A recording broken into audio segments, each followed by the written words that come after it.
Okay, we're about to start a very short unit on electrostatics. And the reason this is so short is because, as I may have alluded to previously, we're not going to talk at all about anything beyond electrostatic force. So electric fields, which is usually a big part of study of electrodynamics, we're not going to touch at all. We're not going to talk about electric potential unless it relates to circuits, and then that'll be our next unit. So this is actually going to be a fairly quick unit, and pretty much everything that you have, that you will talk about and discuss in this unit is something that you've already learned last year in Regents Physics. But I still do want to do a formal unit on this before we get into circuits. And circuits will be a big expansion on what you're used to doing. So, electric charge, it kind of goes back to how we first introduced mass. And we said that mass, the amount of mass that something had, is related to how much matter is in that object. And then we asked ourselves, why does this idea of mass have to do with matter? Why does matter resist being moved? And the short answer is it just does. Okay, it's a property of matter, and that's just how it is. Electric charge is kind of like that. Objects just have electric charge. You might want to say, well, why do they have electric charge? That isn't the point. They just have electric charge. It's just something that they have, okay? And we know that there are two different types of electric charge. We can have objects that are positive. So objects can be positive, like a proton. They could be negative, like the electron. Or they could be neutral. They could lack a charge. In other words, have a charge of 0, like a neutron. Okay, so there's two different types of charge, and then you can also have a lack of charge, all right? And protons and electrons aren't the only positive and negatively charged objects, but they're the only ones we're going to talk about in this course. The unit of electric charge itself, well, the SI unit, the normal unit that we use to talk about it, is a coulomb, but there is another unit that's very useful as well. So the symbol for coulomb is capital C, but there is also another unit called the elementary charge, which has a symbol of lowercase e. One elementary charge would be represented by it's the charge of either a proton or an electron. So if you have a positive +1 elementary charges, that means you have an extra proton lying around. If you have -1 elementary charges, it means you have an electron lying around. I'm going to do plus and minus, either a proton or electron, and that corresponds to plus or minus 1.6 times 10 to the -19th coulombs. So let's think about what this means for a second. One elementary charge, in other words, the charge of simply just one proton or one electron, is equal to this many coulombs. This is a tiny, tiny number, 1.6 times 10 to the -19th. That means a coulomb is a huge amount of elementary charges. If one elementary charge is a tiny fraction of a coulomb, if we have 1 coulomb, then that predictably is a huge amount of elementary charges. Matter of fact, it's 6.25 times 10 to the 18th elementary charges. Okay, so it's, I forget what number it is. I think it's somewhere above 1 quintillion elementary charges. Okay? And we should note that charge is a scalar. It doesn't have a direction. Scalar. Okay? Now, it's very rare to have a charge of 1 coulomb on an object, and that is because most objects are neutral. Most big objects are neutral. Okay? Are neutral, not because they are composed only of neutrons, but because the objects contain equal numbers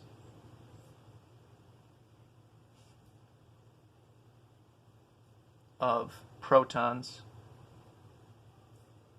and electrons.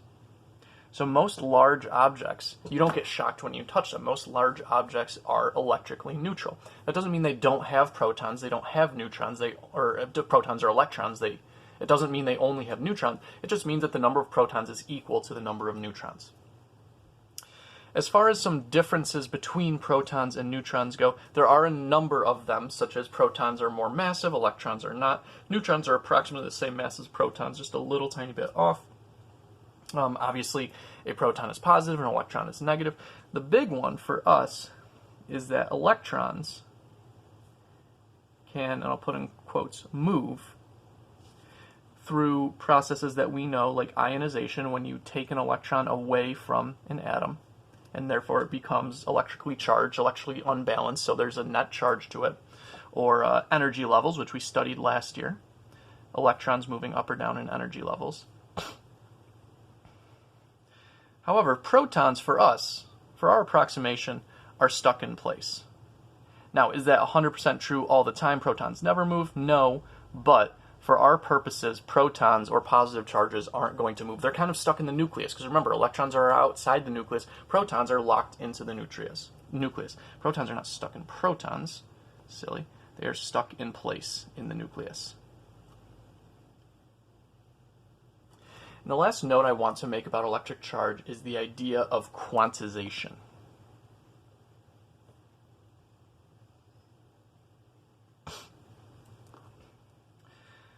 Whenever you hear anything about quanta or quantum or quantization, it sounds very, very scary and kind of intimidating. It is not at all. Quantization simply refers to the idea that something has a smallest unit, it has a smallest denomination. So the idea of quantization of charge here means that no charge smaller than 1.6 times 10 to the negative 19th coulombs is allowed or exists. Okay? That is the smallest unit of charge, 1.6 times 10 to the negative 19th coulombs. It could be positive, could be negative, but you would never ever see such a number for charge such as 1.2 times 10 to the negative 19th coulombs. Likewise, that means that you can't have 3/4 of an elementary charge. You can't have 1/5 of an elementary charge. And it's not that I'm telling you like, oh, those are bad. Those physically do not exist.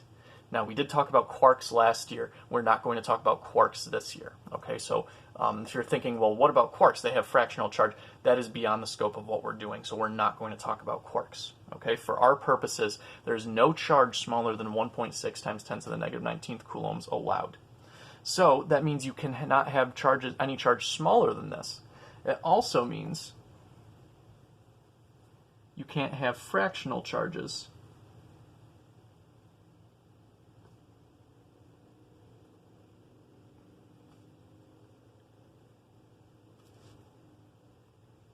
like this, maybe like 2.4 times 10 to the negative 19th coulombs. You might say, well, wait, that's greater than 1.6. Yeah, but if you were to convert that into elementary charges, it would be 1.5 elementary charges. And that would mean that somehow you got a fraction of an elementary charge in there. And that doesn't work, that doesn't exist, okay? So when we talk about quantization, you cannot have fractional charges. If you're counting in elementary charges, that means it has to be whole numbers. 1 elementary charge, 2 elementary charges, 3 elementary charges. If you're talking about charge in terms of coulombs, that means it has to be multiples, whole number multiples of this number, 1.6 times 10 to the negative 19th coulombs. So can you have 3.2 times 10 to the negative 19th coulombs? Absolutely. Can you have 3.4? No, that's not a whole number multiple. Another way to think about quantization is that, I mean, look at this calculator right here. If you were to count up the number of calculators in the world, you would get a whole number. It's not possible to have half of a calculator. Either something is a calculator or it's not a calculator. That is an example of something that is quantized. It's not like, for instance, numbers. Numbers, the set of all real numbers is not quantized. You can always keep dividing, like, think of all the numbers between 0 and 1. You might say, well, there are none, but that's just thinking about whole numbers. You can have a half, you can have a quarter, you can have an eighth, a 16th, a 1/32nd, and you can keep going smaller and smaller and smaller and smaller, and you'll never find a limit. Numbers are what we would call continuous. They're not quantized. Whereas calculators, my silly example here, they are quantized. Either you have one full calculator or you don't have a calculator at all. You have to have a whole number multiple of calculators. Okay, hopefully that kind of makes sense. Okay, but charge is like that. Charge is discrete, is another word for quantized. It only comes in certain amounts, and you can't ever have a fractional amount. All right, let's move on to attraction and repulsion. We studied this last year, and these rules are very, very familiar to you probably, because you've probably also studied magnets in the past, even before physics. These are just how different charges, different types of charge, react to one another.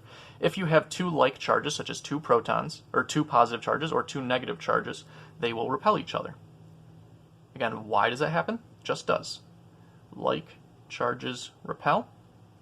If you have a positive charge and a negative charge, they will attract. Opposite charges attract.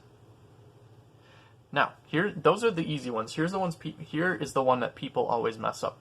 What happens when you have a neutral object and a charged object? What happens there? I want you to think about what happens if you take, on a winter day, a balloon and you rub it on your sweatshirt and then put it next to your head. Your hair stands up towards the balloon, right?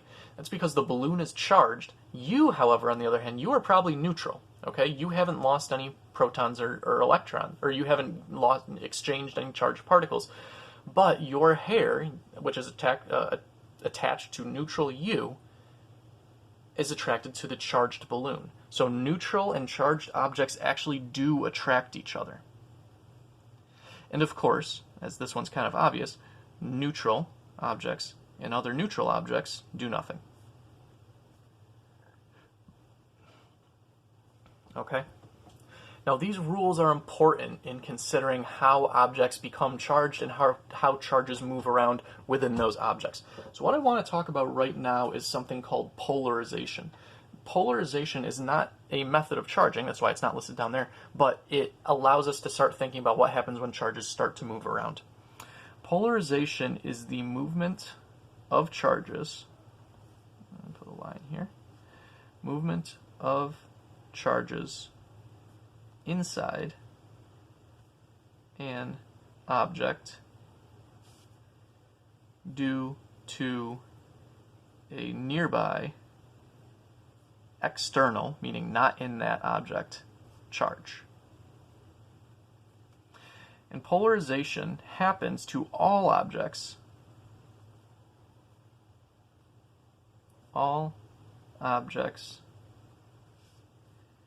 but its effects are most noticeable, works best with conductors. Now, what's a conductor, you might say? All a conductor is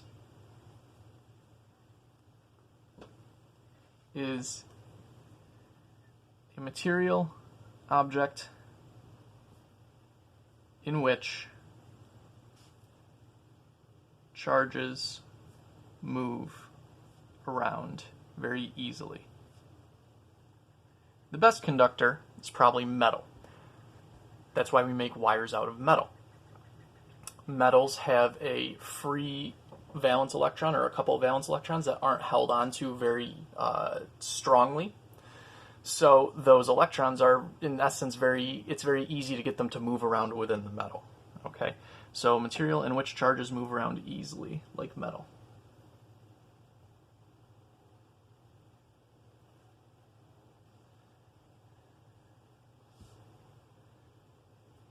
And we should put that this means between the atoms. Okay, charges can, or electrons can move within an atom, but right now we're talking about charges moving around easily between the atoms. Okay, so I'm just gonna, actually, that should be at the end here, but it doesn't really matter all that much.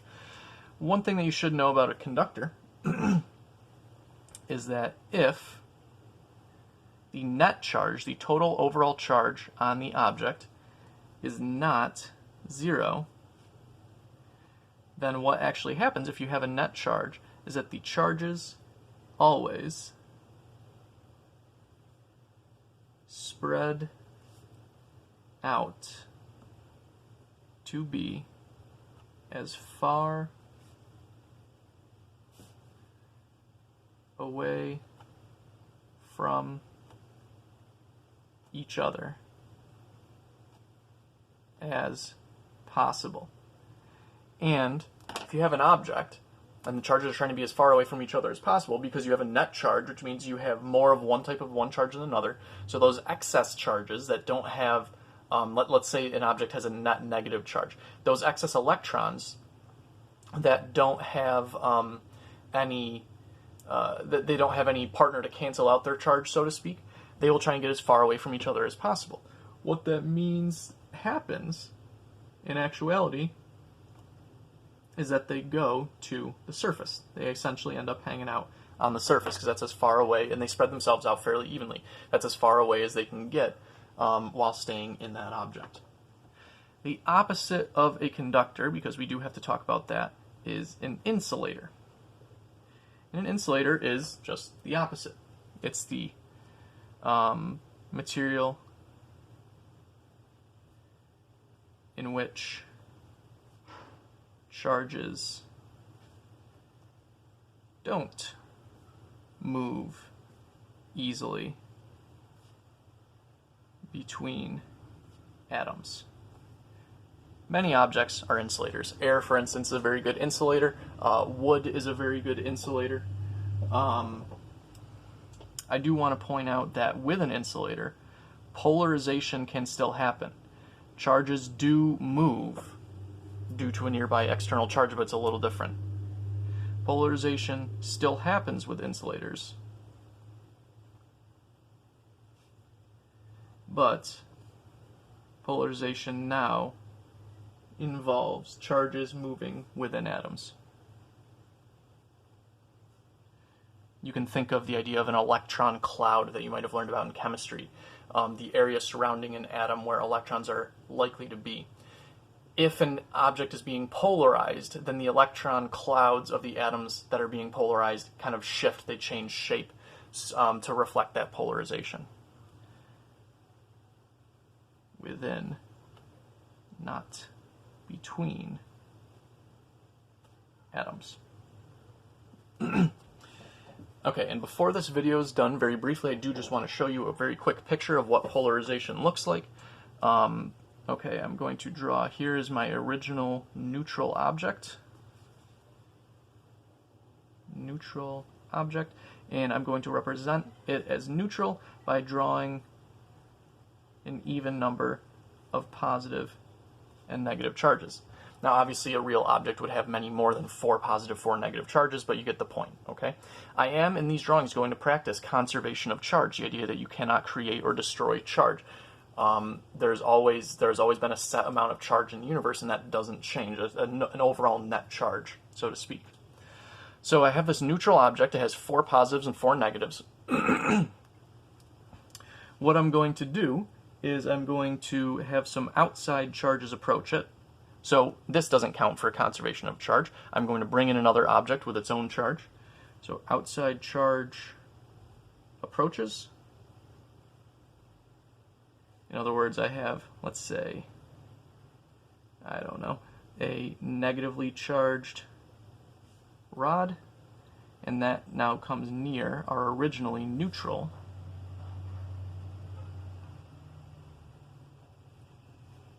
object. So here's our originally neutral object. Remember, the protons, the positive charges, are not going to move. They stay more or less in place. But what are the electrons, what are those negative charges going to do in response to this negative object coming near? Well, we know that like charges repel, so those electrons must be trying to get as far away from these other negatives as possible. They're going to move down here. Okay. By the way, with conservation of charge, what I mean is that this object is still neutral. I still drew my 4 positive charges from before. I still drew my 4 negative charges from before. I'm not just creating or destroying charge, other than if I'm introducing new objects. What this has done is that the charge is now effectively split. This object is now polarized.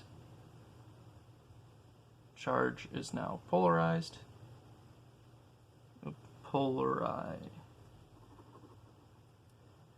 Let me rephrase that. Charge is now effectively split. The object is polarized. Polarized essentially means that there is a positive and a negative side to that object. The left-hand side is definitely more positive. The right-hand side is definitely more negative. It doesn't have to be split right down the middle, but we have effectively separated the charge. The negative charges are over here, the positive charges are over here. That's polarization, the splitting of charge within an object. Please note, and this is the most important thing, that there has been no transfer of charge. This object is still neutral, okay?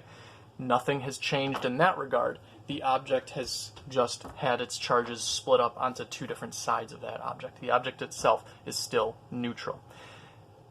If we were to actually charge the object, like we'll talk about in the next video, then we might have a charged object, okay?